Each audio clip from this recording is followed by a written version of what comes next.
ఏపీలో అల్లజడ్లను ఆపడంలో సీఎస్ విఫలమయ్యారని జనసేన నేత కిరణ్ రాయల్ ఆరోపించారు. సీఎస్ జవహర్ రెడ్డి వైసీపీ కార్యకర్తగా వ్యవహరిస్తున్నాడని విమర్శించారు. జవహర్ రెడ్డి సీఎస్ గా ఉంటే కౌంటింగ్ లో అక్రమాలు జరిగే అవకాశం ఉందని అనుమానం వ్యక్తం చేశారు. జవహర్ రెడ్డిని వెంటనే బదిలీ చేయాలని కేంద్ర ఎన్నికల సంఘానికి లేఖ రాసినట్లు తెలిపారు. డీజీపీని మార్చినప్పుడు సీఎస్ ను ఎందుకు మార్చలేదని ప్రశ్నించారు.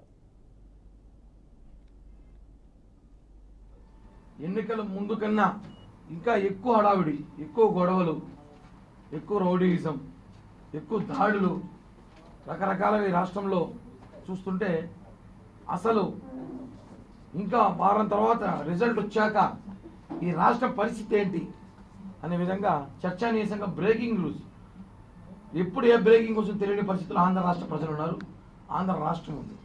దానికి కారణమైన వ్యక్తులు మాత్రం ఎవరు ఎన్ని చెప్పినా మేమైతే ఒకటే చెప్తున్నాం, దీనికి ఎంత కారణం సిఎస్ జవహర్ రెడ్డి గారు మాత్రమే.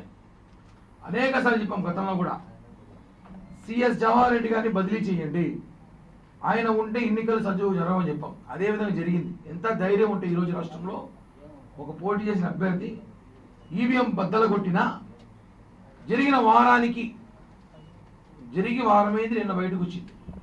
అంటే ఇలాంటివి ఇంకా రాష్ట్రంలో ఎన్నున్నాయో, ఎన్ని చోట్ల ఏమేమి జరిగాయో ఇవన్నీ కూడా బయట పెట్టాలి. ప్రజలు అయోమయంలో ఉన్నారు, ఆలోచనలో పడ్డారు. డీజీపీని మార్చారు, అధికారులు మార్చారు, పోలీస్ అధికారులు మార్చారు. వీళ్ళందరికీ బాస్ ఎవరంటే సిఎస్ఏ. ఆయన ఎందుకు మార్చలేకపోతున్నాం? ఆయనకన్నా గొప్ప చీఫ్ సెక్రటరీలు ఎవరు లేరా ఈ రాష్ట్రంలో? ఎవరు పరిపాలన చేయలేరా? మేమేమంటున్నామంటే జనసేన పార్టీ తరఫున చీఫ్ సెక్రటరీ జవహర్ రెడ్డి గారిని ఇమ్మీడియట్లీగా బదిలీ చేయాలి. లేకపోతే ఈ రాష్ట్రంలో రేపు జరగబోయే 4వ తేదీ పోలింగ్ ఏదైతే జరిగిన కౌంటింగ్ ఉందో ఈ కౌంటింగ్ అన్ని కూడా తారుమారే అవకాశాలు ఉన్నాయి. సిట్ సంస్థ సిట్టింగ్లకి పరిమితమయ్యారు. వాళ్ళు దర్యాప్తు చేయడం లేదు.